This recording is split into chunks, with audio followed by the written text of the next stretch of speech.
I don't know if she heard you. Oh, I'm sorry, were you talking to me? yeah. I just I got was back just from the bathroom. saying, Sorry about that.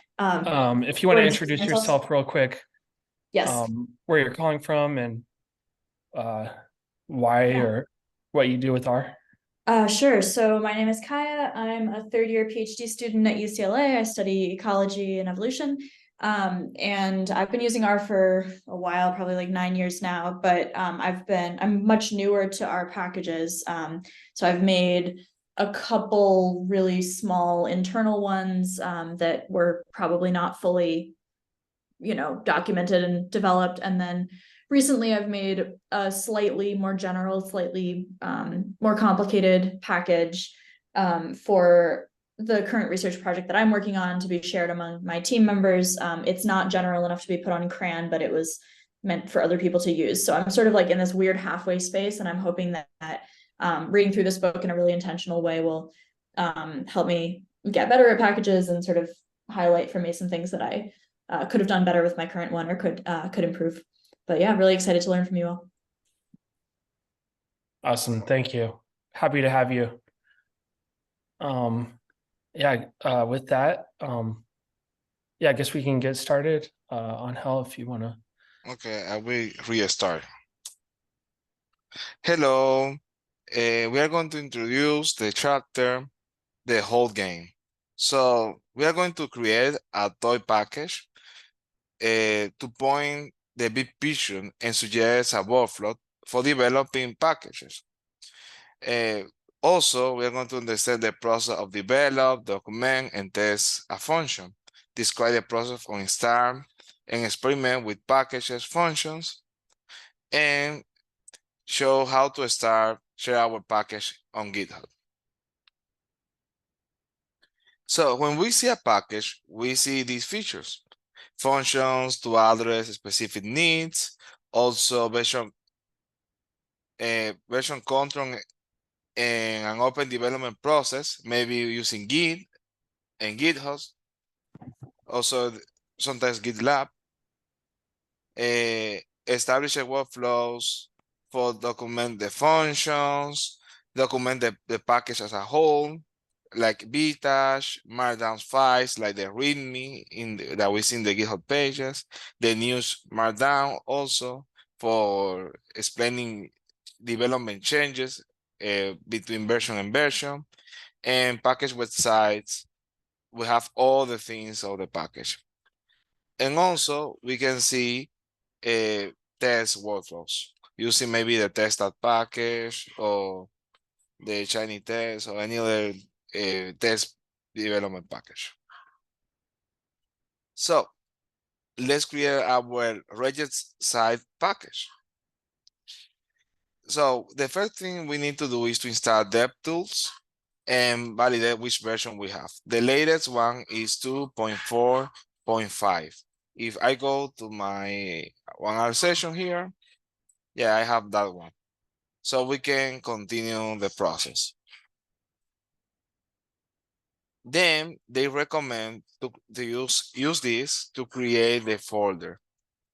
And it's a really good way. I recommend to use double points just to point to the prior folder, because it's really important that the folder that you select for your package, it doesn't have any other project on any other package or any other Git repo. So you are already in a Git repo or a project, you need to go out to your current project and say a new one. Also, Git doesn't work with OneDrive and Google Drive signing folders. So you need to be aware that you are not in any of those situations before creating. In my case, I'm in the book club project and I will create the chapter from here. So yeah, I go out of this folder and then create that folder. And I will open a new session. And I don't need the prior one, so I can close and just keep this one. Let's go back to the presentation. And it will create this environment in our studio. So you will see the build options with many of the functions that we are going to see in this chapter. And also we create this structure, and the RB ignore are files that ignore when the package is built from source, really used for the process. Also, the R project user is the R Studio directory. If we are using R Studio, also it creates a git ignore for ignoring some file version that we don't need to commit.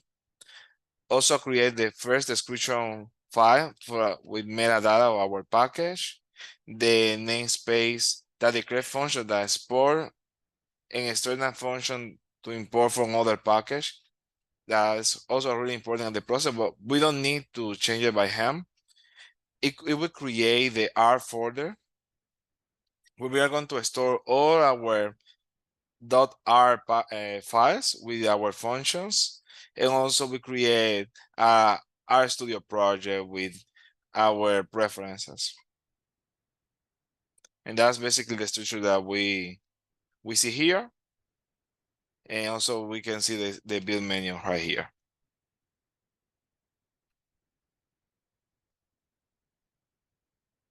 So once we have our new project, we need to load the DevTools because it have most of the functions that we are going to use. So we just need to load them. And then we need to run the use git to start our version control. So it will ask me, hey, I have these files. Do you want to commit them? And you say, yep. Do you want to restart a new session? And no, I don't want to. Maybe, yeah, no. To. And yeah, we can see the same workflow here. We can validate the changes using dir all files true, and we will see the git directory that is hidden. And it's basically our database of changes. We don't need to touch it, and Git will manage that database. Then we also can run from our console. If you press Shift M, it will take you to the terminal. And here you can, we are still waiting, yeah. You can write git log, and you will see the commit. Also, if you reopen the session, you will be able to see that menu git, and also click over history and check the same commit with the same hash. But yeah, there are the two ways that you can do in RStudio. Okay, now we have our base structure of the package. We can define our first function. That we split one. What it does is to take the split function from base R and just take the first element of the list. So we just can go here to the R console, and it will create our R files inside of the R folder. And we just need to define the function. And okay, save the file. If we want to test our function, we just need to log all functions. This is a really great option because it builds the package with like an experimental package. So it's just it's much better than sourcing or just control enter our function, just running our function. And now we can validate that it works. So we can copy this test, have this data that have some commas, and we want to split that in a single vector. So we just need to copy this and we are going to get the same result. So yeah, we can validate that our function is working. And now we can also commit this change using this workflow. So we just need to git add on. So we go back to the terminal and paste git add. Also, we can copy this commit.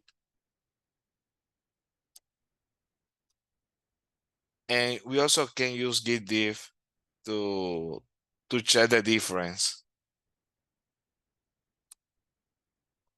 If we go a little bit down, yeah, you can see that the only change was adding this function. Great. Once we have our function, we just need to run a quick test. How our development is going on. So we go back to the our console and run the check.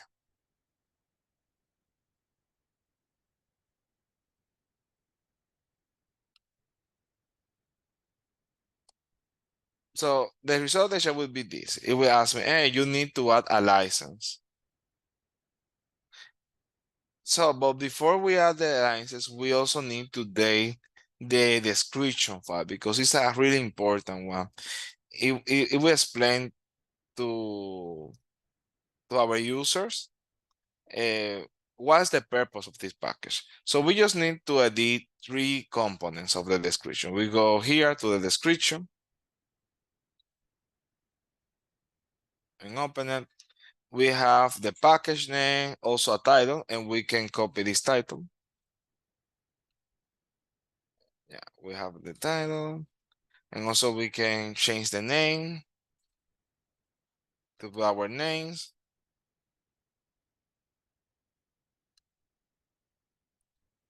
And if we don't have any scientific credential, we can just omit the comment part, and the description. Yeah, we can have a description also here.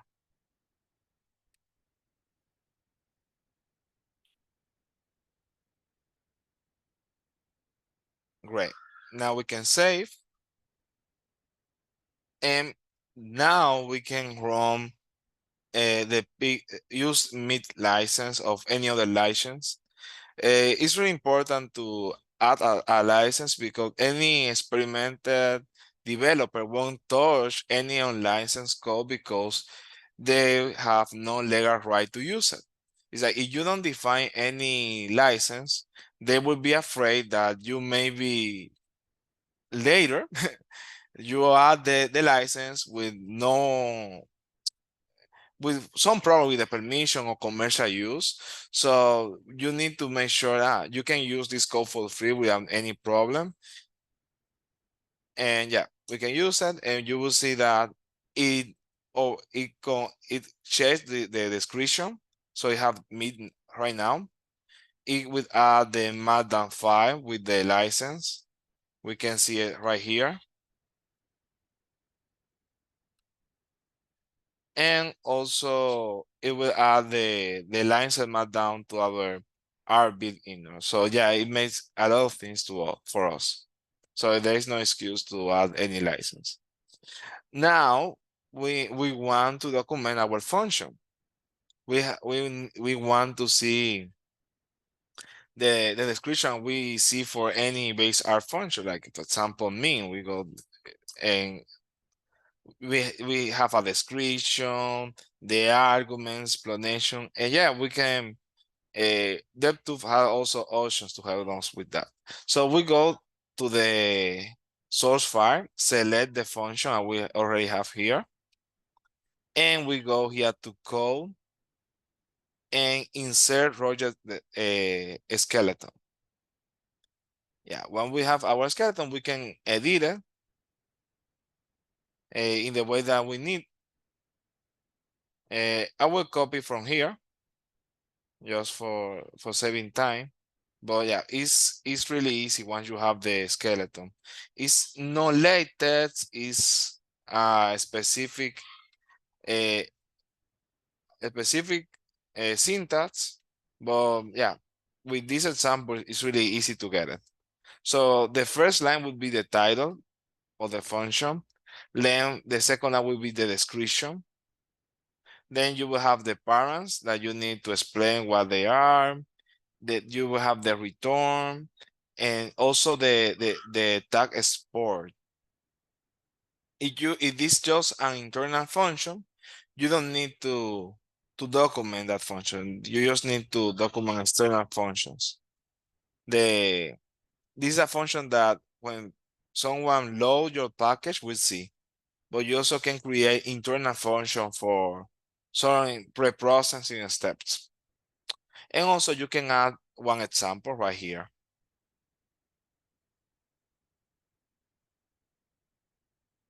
Now that you have your skeleton, you can go to document, you can run document to create the MAM folder and also the documentation related file. So we just need to go copy and place here the document, and we go to files and go to MAM, we'll be able to see it. Yeah, we have all the switches that we need, and we don't need to touch that. By hand. It also uses it also updates the namespace. So you will see here the export with our function. So those are the main parts that are changing.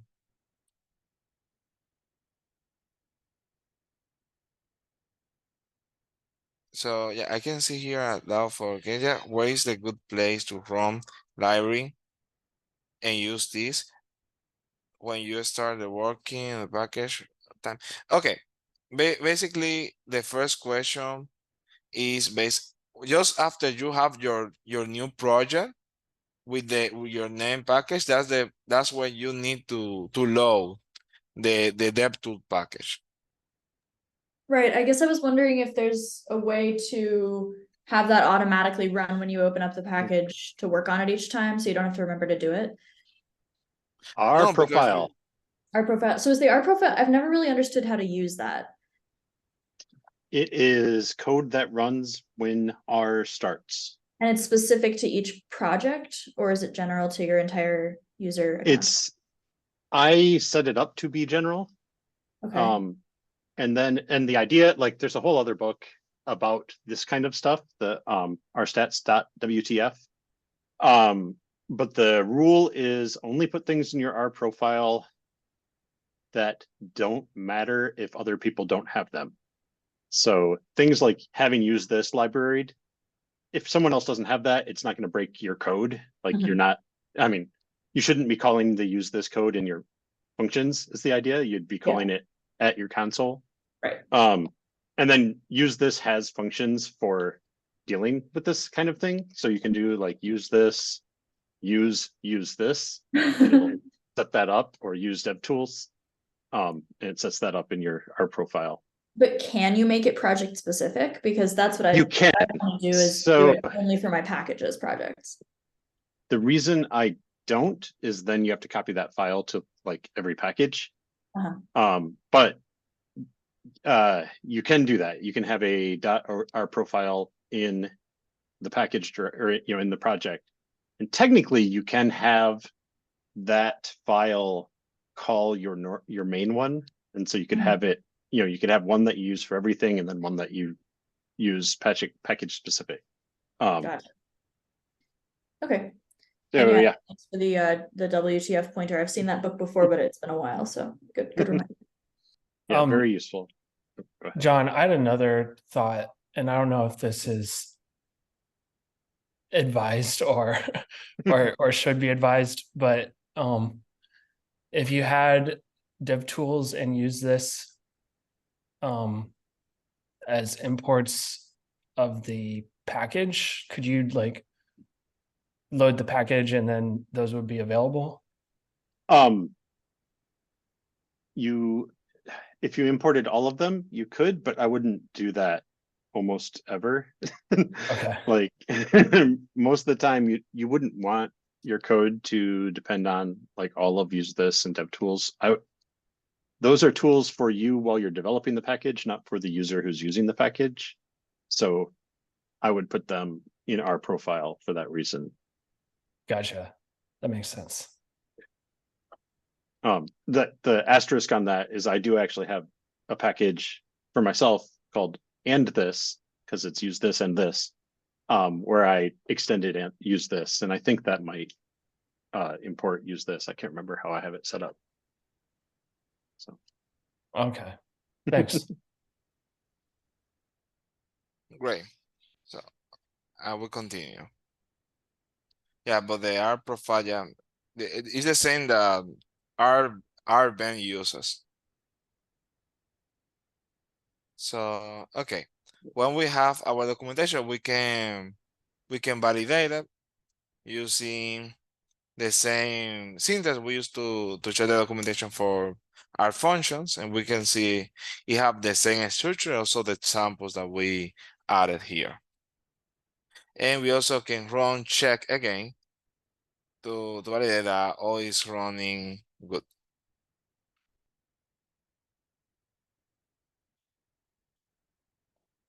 Now it's time that we also can test our package functions.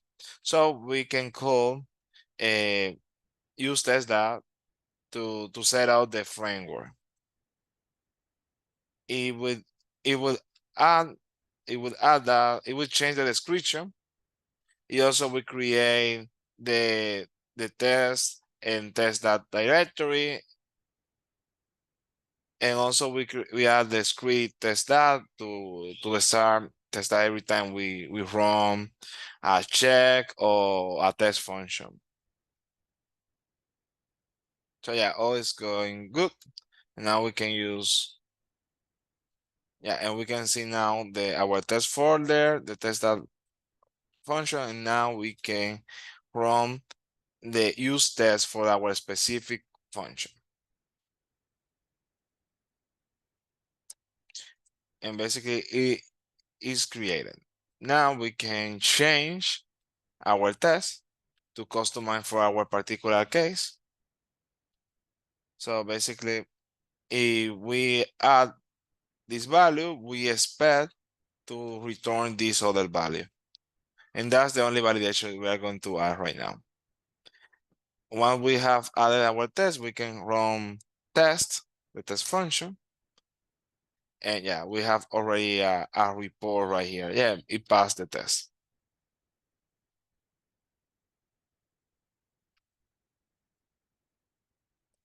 If we want to add any function for an external package, we can do it using this syntax. So we would have the name of the package, column, and the function name. If you are going to submit your package to CRAN, you also need to do it for the default package like stats and utils. So be aware of that. So in this case, we are going to use dplyr as a source package also. And now we can see in the description that the imports, the import have also a string R. And the next step in the book is to rename our function, because now we are going to use a stringer to support the same operation. So we are going to run these run name files, and it will rename two files. It will change our source file with the function definition and also our test file. But also we need to change what is inside of those functions. So here we have the new documentation for this particular package, and we can copy and paste again here. Okay, this file doesn't exist, and yeah, we can close.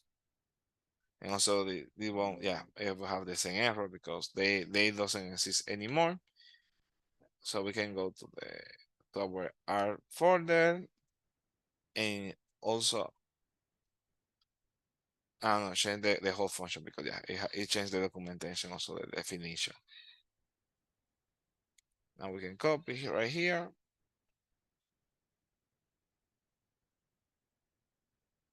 And save.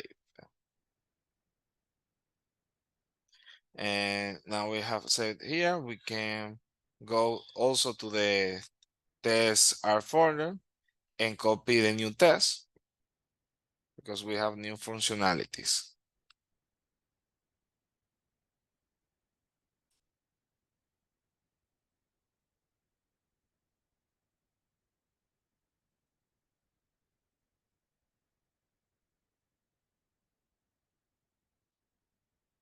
Okay, once we have saved all this, we can just run check, write down document, log all, and test because it will run it all at once.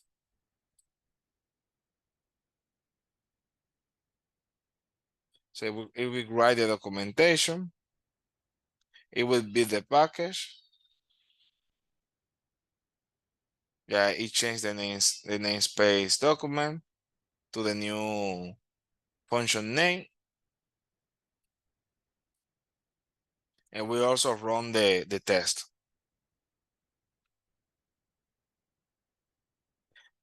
If you already have your Git connect to GitHub, to a GitHub account, you can use GitHub and it will create a new repo. Very quick. Let me just wait. Yeah, it's running the documentation. Yeah, let me wait. It completes this process. It's making the test. And yeah, all is good. Now we can go to the terminal. No, not terminal, to the console. And use GitHub. And yeah, I want to do it. Just one.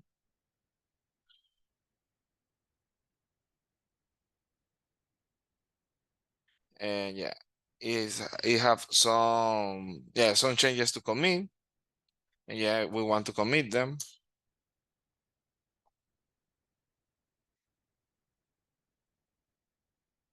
And here we have our package already in GitHub.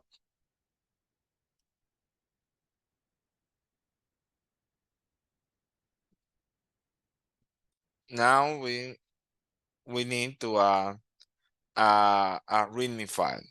They recommend to use README a Markdown file. It's really useful to do this function just after pushing to GitHub because it will add our installation link. So we just need to use README. And here we have our function. Also, of course, we need to customize it, add the example, also maybe even copy the description we have on GitHub. And we just need now to be the README.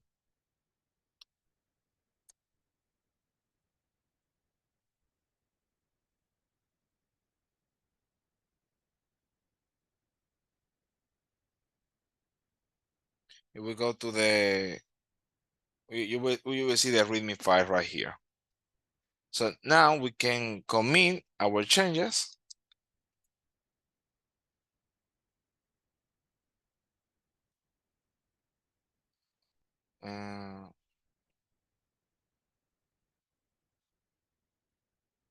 So changing, no, adding README.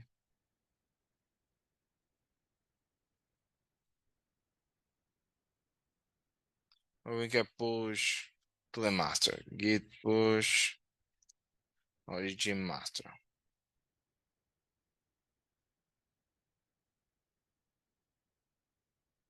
Now it will date our repo. we will see, yeah, now the README file with all the outcomes in our R code running.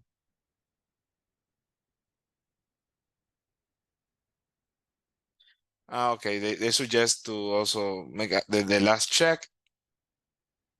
And that's all. So in summary, we have three types of functions. We have the setup package that we just need to run it once. And also we have function that we need to run every time we add a new function.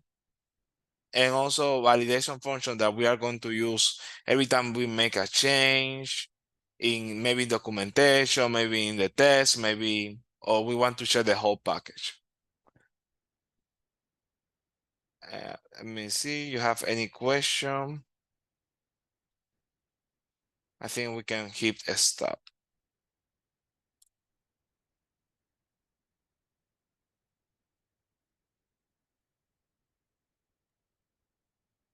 Awesome. Thanks, Angel. Yeah, this was one of my favorite, all right, at least this was a really cool chapter to read. Just going over the whole process from starting a package to getting a function and test created. Some really cool stuff. Oh, wait, don't stop. We'll say stop again at the end, so because we're still going. We don't want to stop yet. Okay. I hope that I thought that I have the presentation. We skipped the discussion, but okay. But yeah, I won't. Sorry to interrupt. No, yeah, that's great. I really like this packet, this chapter. It was a really good summary.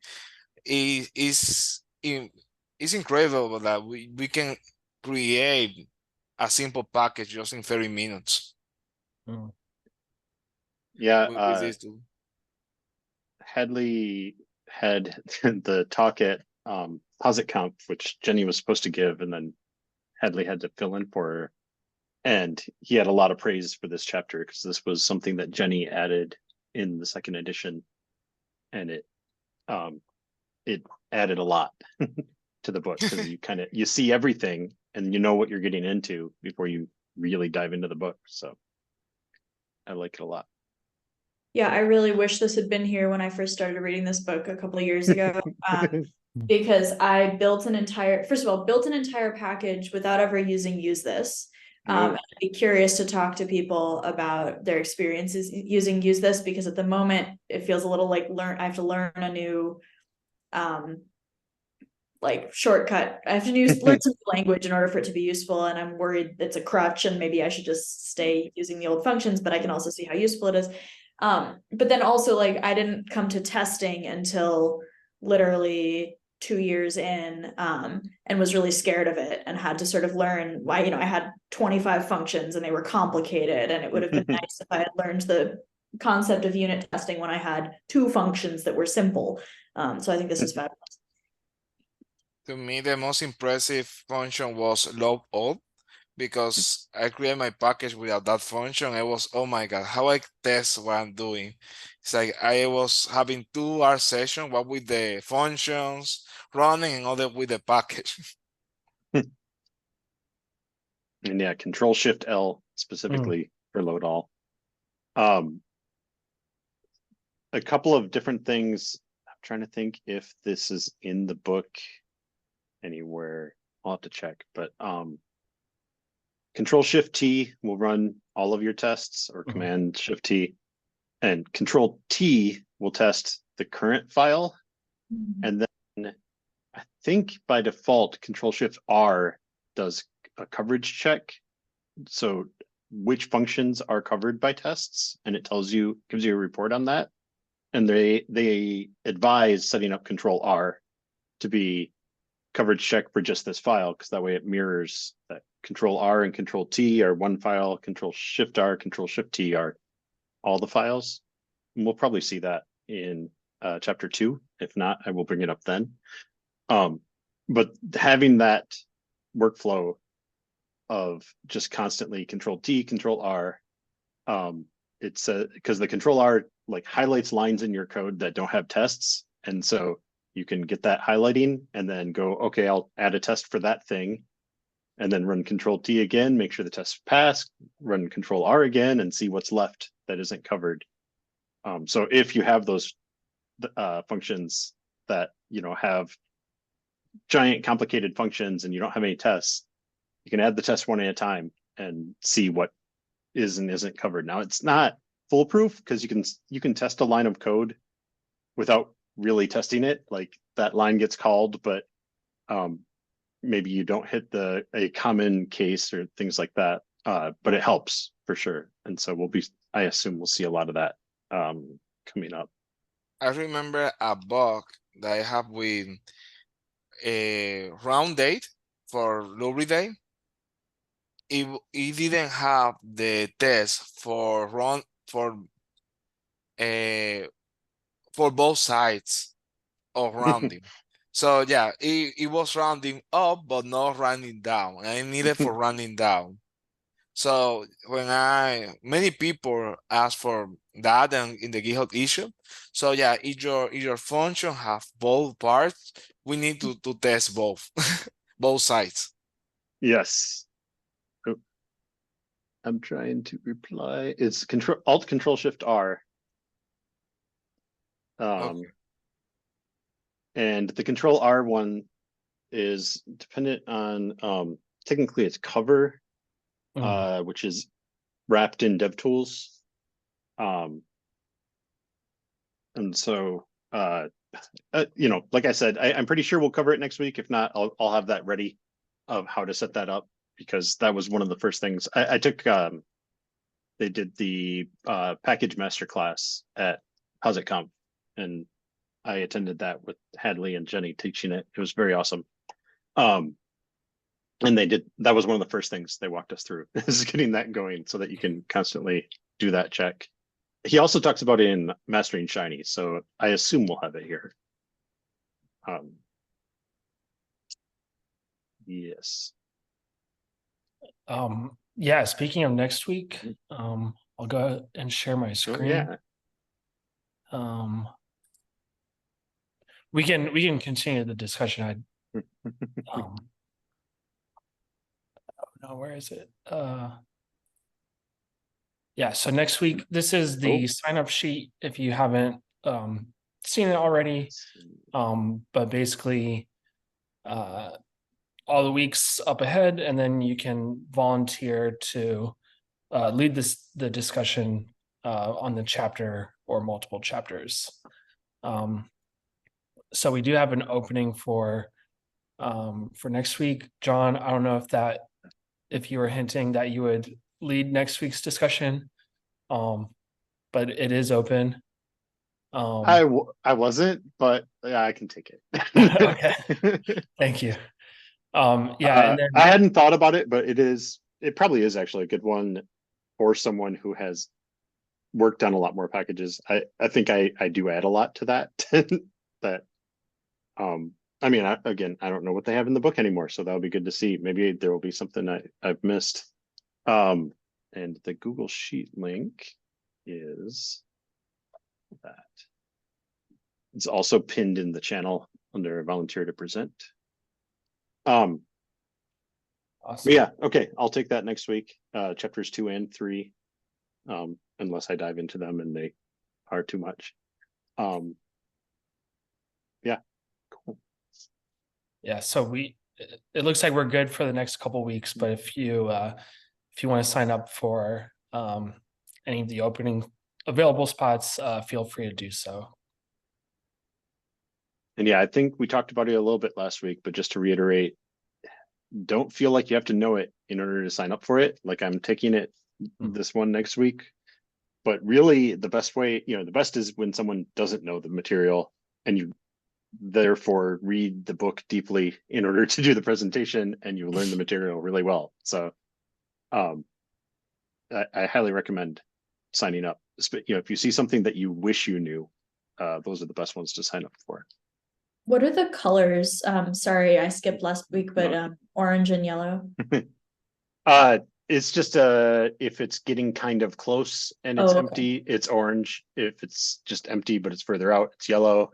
Gotcha. If there's dash dash, then it turns the whole row gray.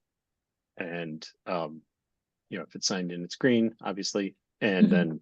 then the whole row being green is just the one that was most recent, so that I can easily spot it when I'm setting up the videos. Cool. And then, sorry, I'm asking questions that probably other people Yeah, already no know, problem. but is there a consensus like we should make slides for sure versus just like walking through things interactively in the our studio like we did today, or I don't know.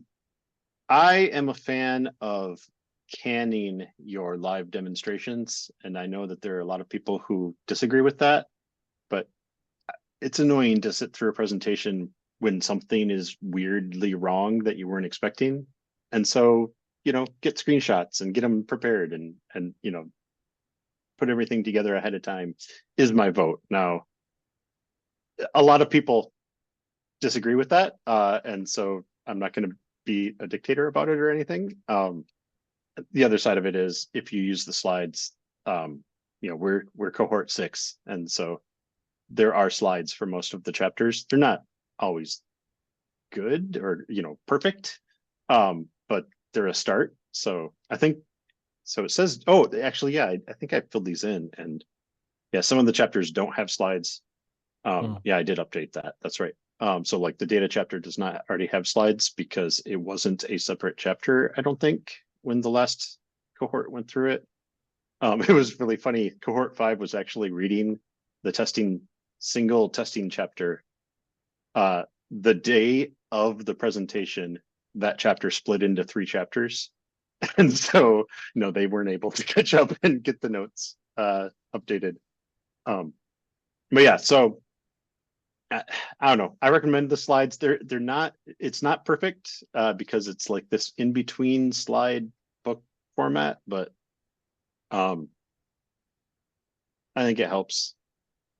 And the idea being that each time we do it, the group goes through and makes the slides a little bit better, so the next cohort has something better to go from. Right. Awesome. Oh, a couple more. Oh, that's the Google Sheet. Thank you. Yeah. Awesome. Any other questions or comments?